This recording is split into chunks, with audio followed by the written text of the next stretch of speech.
My name is Jaleesa and I'm presenting a paper that I co-authored with Katalin Medvedev at the University of Georgia. Our paper is entitled Beauty Entrepreneur with Social Conscience. Rihanna Gets Real with Her Power and Influence. The purpose of this paper is to explore how Rihanna is able to use her celebrity persona to empower a new generation of women to feel beautiful. So we start with her first foray into the beauty industry in 2013 when she first collaborates with Makeup Art Cosmetics, or MAC, and it culminates with her namesake brand, which was released in 2017, Fenty Beauty. But first, we have to start with how Rihanna views herself right before she gets into collaborating with MAC. So in 2012, a lot of media outlets were trying to force this title of being a role model onto her.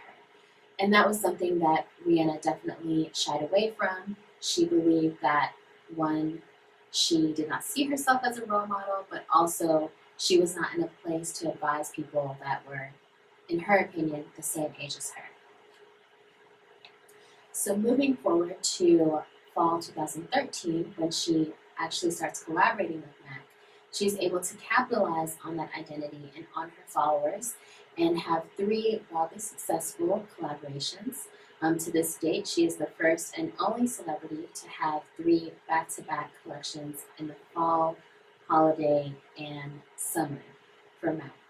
She also created a Riri Woo lipstick, which was a play off the popular Ruby Woo by MAC.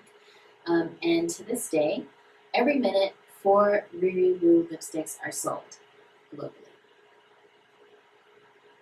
So, with all the brands that Rihanna could choose from, why MAC? She saw MAC as being credible and legitimate, and also when she thought of a brand that she could easily go and play with, if she was seeking a different type of product, MAC was the first brand that came to mind. So it was a conscientious choice, but also one that made sense to her. And MAC also happened to feel the same way.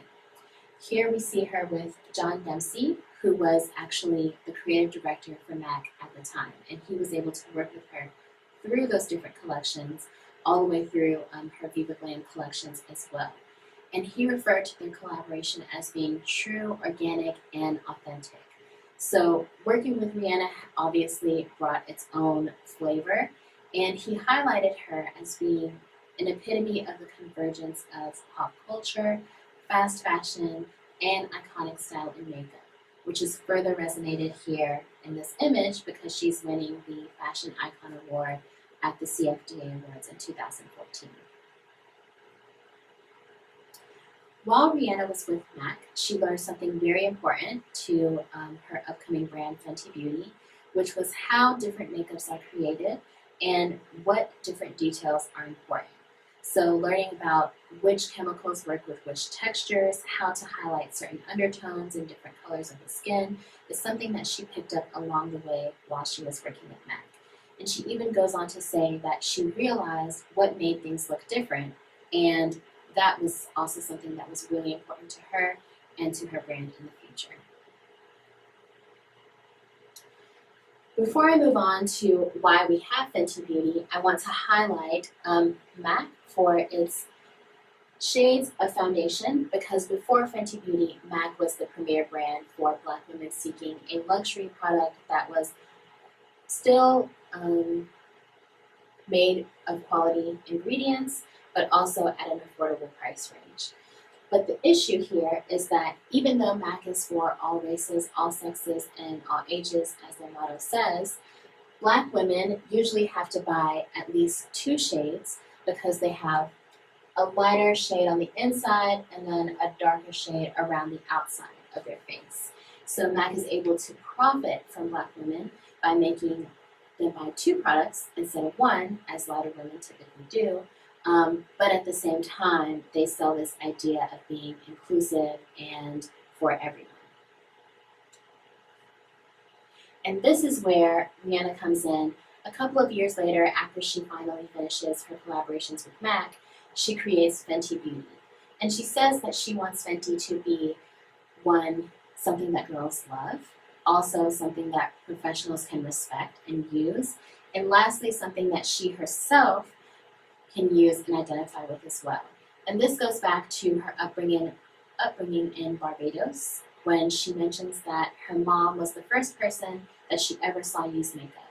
And her mom and herself as well also identify as Black women. So thinking about her cultural context, where she grew up, and what she's bringing to the table is this authentic idea that makeup is not just for whoever has money or whoever has access, but it really can be for everyone. When Rihanna first releases Fenty Beauty, she has an ad campaign where you can't really see what products are coming. So what we do know is that she's coming out with a makeup line, and what we see are women of different cultures, ethnicities, religions, and so forth, especially dark-skinned models, and we're able to see them out in the elements. So we don't know that she's coming out with a foundation line, but we do see that these women appear flawless. Their face is not greasy, it's not oily, even though considering the environment, we would expect it to be. But she also goes on to show that even in this setting, they still look perfect, or as perfect as makeup can get you, right? Compared to the MAC look, which is heavy, caked on, and using more than one foundation, you're able to accomplish this Fenty face with Rihanna's products.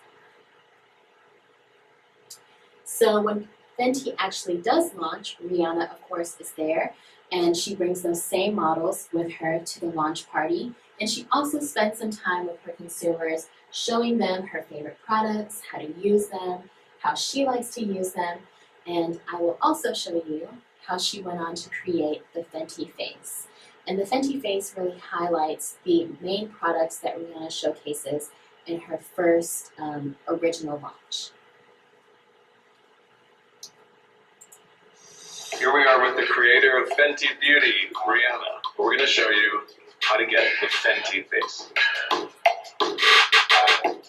So to start with, we're going to use the primer.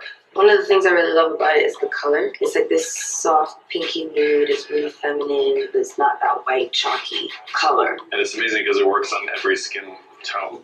Cool, so now we're going to get into the foundation. I wanted to make sure all skin tones were covered. I wanted it to look like perfect skin, not like makeup on skin. These are really cool. They're magnetic. These come in 20 shades. I wanted every girl to have their color. I love the consistency. This one, it goes from cream to powder. Shimmer sticks. I like to look at these shimmer sticks like I look at my clothes in the closet. Eventually, you probably have like 8 of these between the matte sticks and the shimmer sticks. The Kilowatt Freestyle Highlight is such a high shine. Look at that. Wow. Just like what? Wow. One take. Is the Invisimatte blotting powder. I made sure that we found the formula that works for all skin tones, something that was completely mattifying, but something that you could put on throughout the day as many times as you want without it kicking up.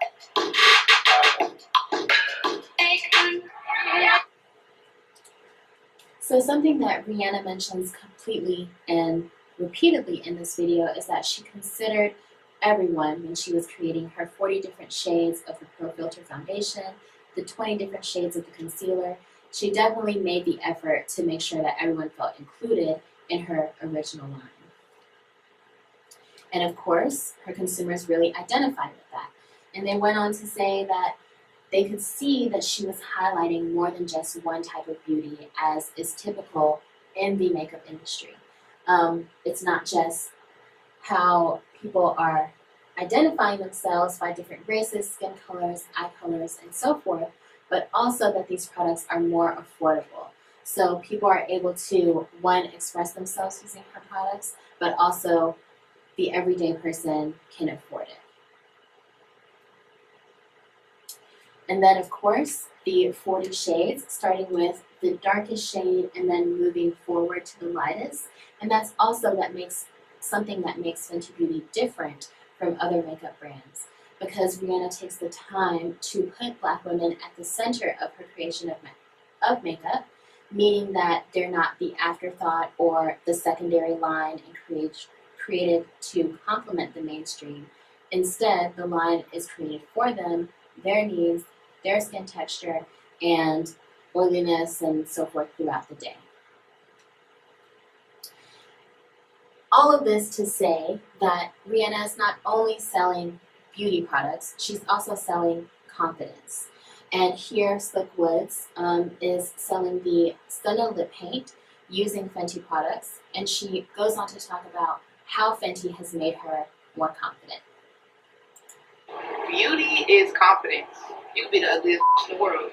If you're confident, though, you own it. Cleopatra took over a whole country because she was confident. I'm pretty sure you can take over the block with your confidence, at least. Confidence is key. And this confidence is what Rihanna comes to celebrate, not only in herself, but also in women of all different backgrounds, ages, races, and so forth. She says on International Women's Day that she's inspired by women all the time, their different personalities, their lifestyles, and their beliefs. And in that same vein, we see Rihanna expressing herself, her true personality, and her lifestyle, and showcasing it for us in her 10-minute guide to going out with Vogue.